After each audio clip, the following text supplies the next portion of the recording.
Go ahead. Miss Schmeltz, please share the summary of your novel with the audience. This book takes place in the present, or 1990, in October. Janie's a normal girl with a normal family, or so she thought. Janie's life was flipped upside down when she found her fate on the back of a milk carton, where they put pictures of the missing children.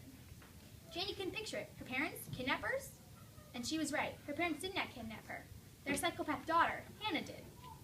Hannah ran away when she was only 16 to join the cult, a strict religious group with exceedingly strict rules about who joins. One day, she came back with a child. She told her parents she could no longer take care of Janie. The thing is, Janie's parents don't know that Hannah kidnapped Janie. They believe she is their biological granddaughter. Thank you, Miss Schmeltz.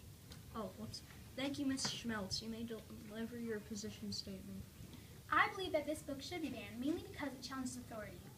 Slowly throughout the book, Janie becomes determined to establish her true parentage.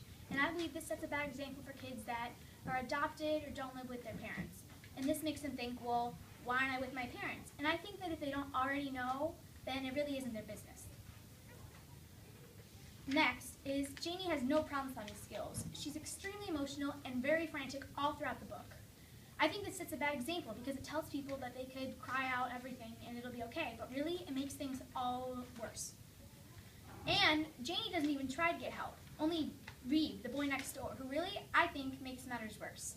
Janie could have talked to a therapist, a social worker, anybody who specializes in helping other people through their problems.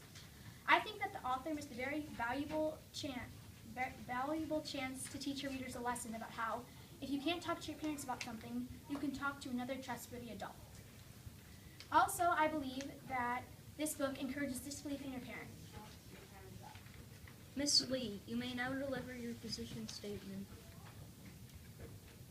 I thought that the book The Face in the Milk Carton should not have been banned because when they were talking about Reeve helping her, it was setting a good example that you should help your friends when they need to be helped.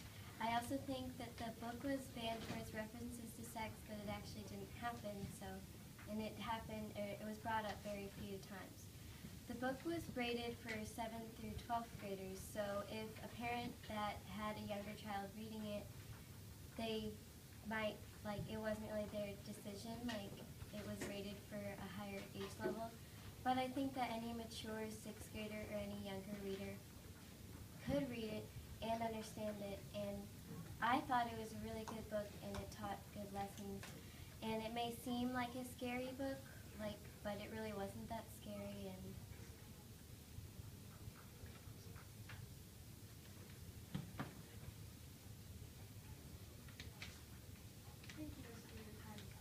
Miss Schmeltz, you have 1 minute for your rebuttal.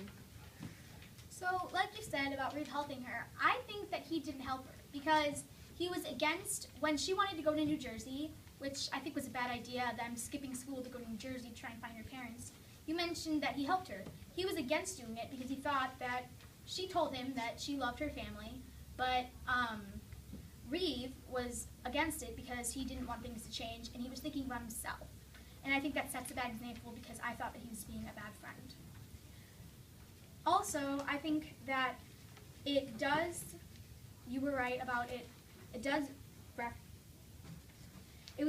you said that it was brought up very few times, but I think that even still it sets a bad example for kids that are our age because I feel like it's still things that we shouldn't be reading or anything.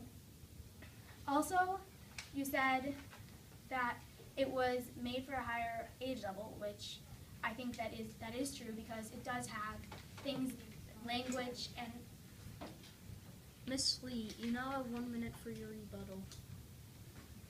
well, language and stuff, there was only one swear word in the book, so it really wasn't brought up that much. And sex and kidnapping things, that happens on the news and we know about it and we can see what happens, so it's not like we don't know what happens. And I think that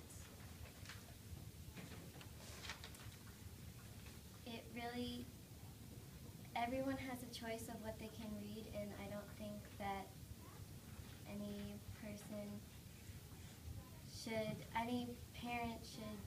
parent should be concerned about what their we shouldn't really tell other children who have other parents who have their decisions to tell them that they can't read it, and ban it for a public facility that they can't read what they want to read.